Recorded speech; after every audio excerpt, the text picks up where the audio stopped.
अस्सलामु अलैकुम वरहमतुल्लाहि वबरकातुहू। कैसे हम सब खैरियत से हैं? ठीक हैं। डॉक्टर शुजात अली आपकी खिदमत में हाजिर है। सुप्रीम कोर्ट का फ़ैसले को हमने डिस्कस करना है जो कि मिलिट्री कोर्ट्स के बारे में है।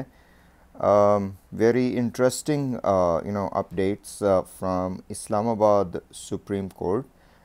मिलिट्री कोर्ट्स का एक अचंबा पाकिस्तान में चला हुआ है काफ़ी अरसे से। कानून 1960 में ये बना था कि सिविलियंस को मिलिट्री कोर्ट्स में ट्राई किया जा सकता है। सारी हुकूमतों में ये ट्रायल होते रहे और अब इस हुकूमत में भी हुए।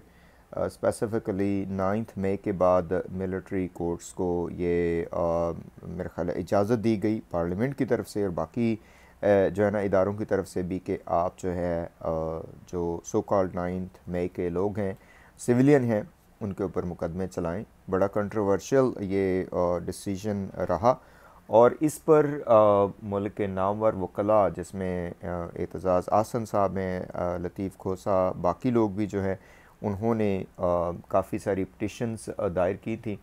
पिछले सुप्रीम कोर्ट के जो चीफ़ जस्टिस थे उमर अता बंदयाल साहब, उनकी सरबराही में 9 रुकनी बेंच बना। लेकिन बेंच के बनते ही जिस दिन ये सारा कुछ शुरू होना था, इज़्ज़त माब जनाब काजी फ़ाइज़ ईसा साहब जो अब चीफ़ जस्टिस पाकिस्तान है वो, और जनाब जस्टिस सरदार तारिक मसूद साहब अलहदा हो गए।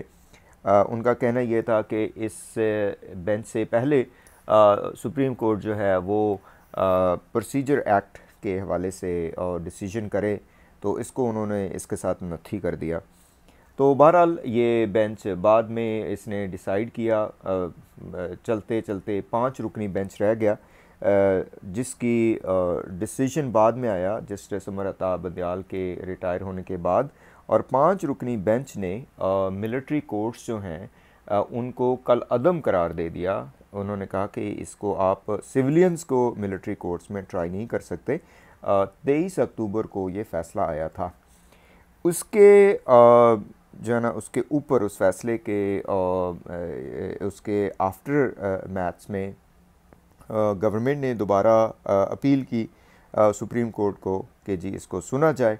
तो आज जनाब 6 रुकनी बेंच ने ये फ़ैसला दिया है, जिसमें से 5 जजेस ने कहा है कि जो सुप्रीम कोर्ट का उस बेंच का फ़ैसला था मिलिट्री कोर्ट्स को कल अदम करार देने का, उसको हम सस्पेंड करते हैं और मिलिट्री कोर्ट्स जो हैं वो सिविलियंस को ट्राई कर सकते हैं, उनका ट्रायल कर सकते हैं, उनको सज़ाएं दे सकते हैं।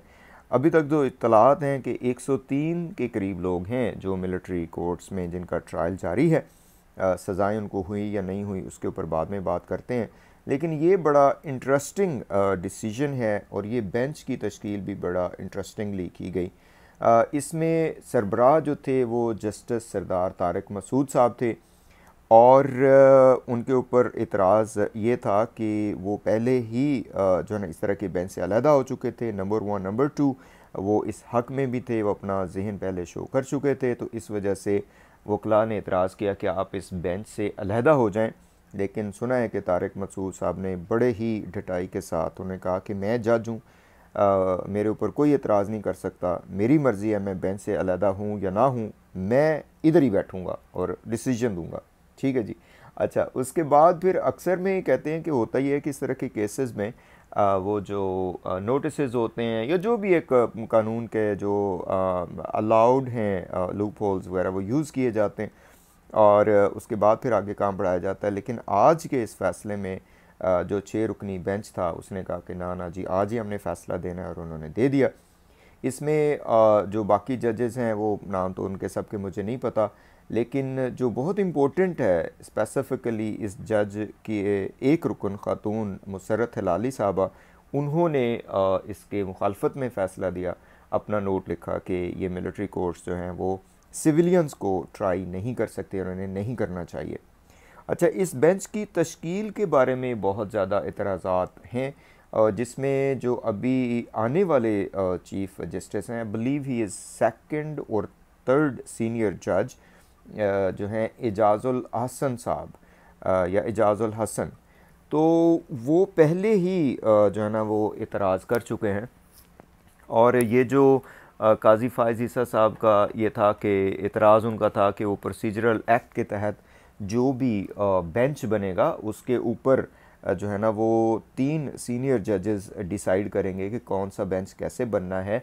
और अगर कोई जज उस जो है ना डिसीजन का सीनियर हिस्सा नहीं हो सकता तो फिर नेक्स्ट इन लाइन जज को पूछा जाएगा। तो इस पर एजाज़ुल अहसन साहब ने 2-3 दिन पहले शायद एक लेटर लिखा है उनको, चीफ जस्टिस साहब को और सुप्रीम कोर्ट के रजिस्ट्रार को, कि उनको बिल्कुल एतमाद में नहीं लिया जा रहा। जो ये बेंचेस की तश्कील होती है वो उनके साथ शेयर भी नहीं किया जाता, उनको पहले बताया भी नहीं जाता, मिनट्स ऑफ मीटिंग उनके साथ शेयर नहीं होते, और उनकी इजाज़त के बग़ैर जो है ना वो शायद उनका सिग्नेचर्स के बग़ैर ये कह दिया गया कि आप जो है ना आप खुश हैं इस बेंच की तश्कील से। तो ये एक सिलसिला जारी है। सुप्रीम कोर्ट में और भी काफ़ी ज़्यादा मसाइल आ रहे हैं। जस्टिस मुज़ाहिर अली नकवी के हवाले से भी जो बात चल रही है वो भी काफ़ी जो है ना उसके ऊपर एतराज़ात उठाए जा रहे हैं। जस्टिस मुज़ाहिर अली नकवी के ख़िलाफ़ वो शुरू हो चुका है जिसे कहते हैं कि सुप्रीम जुडिशल काउंसिल का एक्शन, और उसको मुज़ाहिर अली नकवी साहब ने कहते हैं कि मुल्क के नामवर वकला को हायर करके उसको डिफेंड वो कर रहे हैं, लेकिन अभी तक उनकी बात सुनाई नहीं दी जा रही। बहरहाल जी, आज के फ़ैसले के मुताबिक जितने भी मिलिट्री कोर्ट्स हैं वो ठीक हैं। उन्होंने कहा है कि वो ट्रायल कर सकते हैं और इसमें सज़ाएँ भी होंगी और काम आगे बढ़ेगा। लेकिन इंटरेस्टिंगली यहीं पे जो वकला थे, जो गवर्नमेंट की तरफ से वकला थे, स्पेसिफ़िकली जो आई बिलीव वजारत दफ़ा की तरफ से, उनका ये कहना है कि कोई गल नहीं माई बाप, इन्हों सज़ा सुना दो, ये सज़ाएँ कोई बहुत ज़्यादा सख्त सज़ाएँ नहीं होंगी, इसमें कोई डेथ सेंटेंस नहीं है, कोई लाइफ इम्प्रिजनमेंट नहीं है, और ये जो कैदी मिलिट्री कोर्ट में ट्रायल किए जा रहे हैं इनमें से बहुत से तो वैसे ही छूट जाएंगे। तो ये बहरहाल जी एक रस्सा कशी जारी है। इस पे एतजाज़ आसम साहब और बाकी जितने भी वकला हैं उन्होंने सख्त रद्द-ए-अमल का इज़हार किया है। वकला की जो बाकी पार्टीज़ हैं उन्होंने भी सख्त रद्द-ए-अमल का इज़हार किया है। यहाँ पे बहरहाल मियाँ दे नारे वजन के जो लोग हैं वो तो बड़े खुश नज़र आ रहे हैं। मियाँ साहब का जो क्या उसे कहते हैं कि बोलती अब जो है ना तोती बोल रहा है, बोलती ऊपर चढ़ रहा है ठीक है, मियाँ साहब ने अपने सारे केस माफ़ करवा लिए हैं।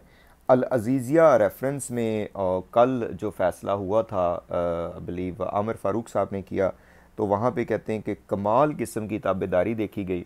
अल अज़ीज़िया रेफरेंस में मियाँ साहब को बिल्कुल बाइज़्ज़त बरी कर दिया गया, और इसमें कहते हैं कि जो आमिर फ़ारूक साहब हैं करना तो उनको ये चाहिए था कि वो जिस तरह बाकी केसेस में करते हैं कि फ़ैसले महफूज करते हैं, उसके बाद नोटिस करते हैं, फिर उठते हैं, फिर बैठते हैं, लेकिन यहाँ पे उनकी तेज़ियाँ बड़ी देखी गई। सुना है कि वो ख़ुद ही जज थे, ख़ुद ही वकील थे, और ख़ुद ही वकील को गाइड कर रहे थे कि आप ये कहें तो हम आज ही इसका फ़ैसला कर देते हैं। और फिर कहते हैं कि नैब ने उन्हें कहा भी कि माई बाप आप आज फ़ैसला ना करें, आप इसको लोअर कोर्ट के हवाले करें, वो करें। उन्होंने कहा ना ना ना जी, इत्थे तो असीं फ़ैसला करना है। तो बहरहाल जी ये खिचड़ी पकी हुई है। साथ साथ इमरान खान साहब के हवाले से भी काफ़ी ज़्यादा अपडेट्स हैं कि उनका जो इद्दत का मसला है उसको भी अब फाइनल उसकी तरफ लेके जाया जा रहा है, और साइफ़र केस में भी उनके ऊपर फ़र्द जुर्म आयद होने वाली है। वो जो ओपन ट्रायल है वो सारा कुछ ड्रामा था, कुछ भी ऐसा नहीं है, जो उन्होंने करना है वही करना है। तो बहरहाल जी की असी हूँ इत्थे आखिए, अफसोस हुआ बहरहाल ये सारा देख के सुप्रीम कोर्ट जिस तरीके से कर रही है, और काजी फ़ाइज़ ईसा साहब भी, उनसे 10 बसा गुजारिश है कि वो सारे पाकिस्तानियों के चीफ़ जस्टिस हैं और उन्हीं के चीफ़ जस्टिस वो बने, जो हमारे नवाज शरीफ साहब हैं उनके चीफ़ जस्टिस ना बने। चलें जनाब, इंशाल्लाह मिलते हैं फिर बाद में। अस्सलाम वालेकुम वरहमतुल्लाहि वबरकातुहू।